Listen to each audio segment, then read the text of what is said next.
Bonjour Caroline Moreau. Bonjour. Alors vous êtes responsable de la communication au Tetris.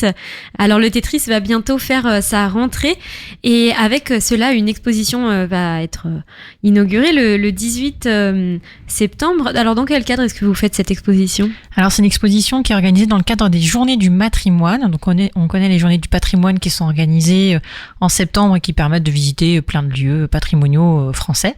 Et les Journées du Matrimoine, c'est une initiative qui a été lancée par HF, qui est une association qui œuvre pour la parité dans les arts et la culture et qui veut mettre en avant aussi le matrimoine, donc le patrimoine mais au féminin, donc mettre en avant tout ce qui est tout ce qui a été créé par les femmes de façon alors aussi bien architecturale que aussi ça peut être du matrimoine très fictif, on va dire. Immatériel, voilà, merci. Et alors, cette exposition s'appelle Vivas nos queremos.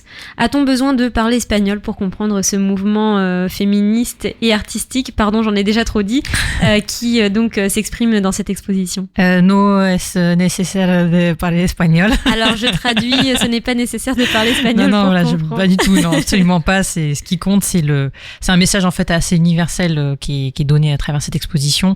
On parle de violence masculine, de violence faite aux femmes de manière générale.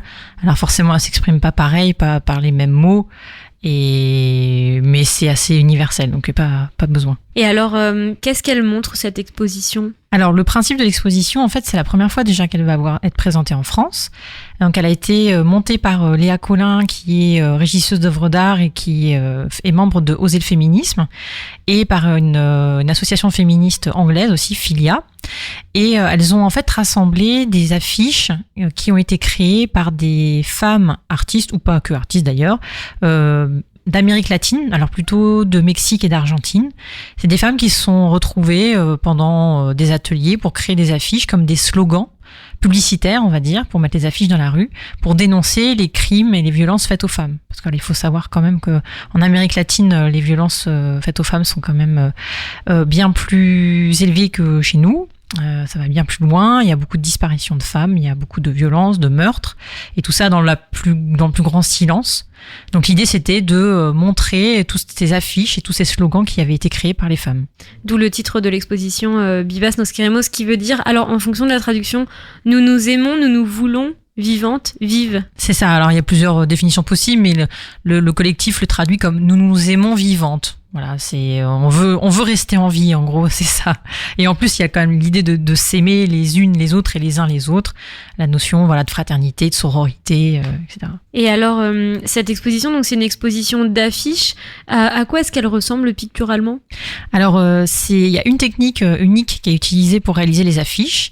C'est la gravure, donc la linogravure. Donc, c'est des affiches qui sont en une seule couleur, en noir, enfin en noir et blanc.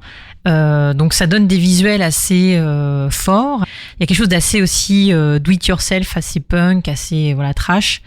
Et donc c'est une exposition d'affiches. Alors c'est une interprétation de toutes les femmes argentines et mexicaines, de leur vision soit de la sororité, donc c'est la fraternité entre femmes, soit de la violence masculine, soit un message positif pour que les femmes puissent en sortir après avoir connu des violences. Je voulais juste préciser des petits chiffres parce que comme on disait tout à l'heure, c'est un thème qui est assez universel. Alors c'est vrai qu'entre le Mexique, l'Argentine et la France, on n'a pas les mêmes problèmes, les problèmes problématiques et le même nombre de femmes qui peuvent être agressées ou tuées malheureusement. Donc en Argentine, par exemple, en 2017, il y avait un féminicide toutes les 18 heures. Donc je vous laisse reporter à l'année, ça fait énormément.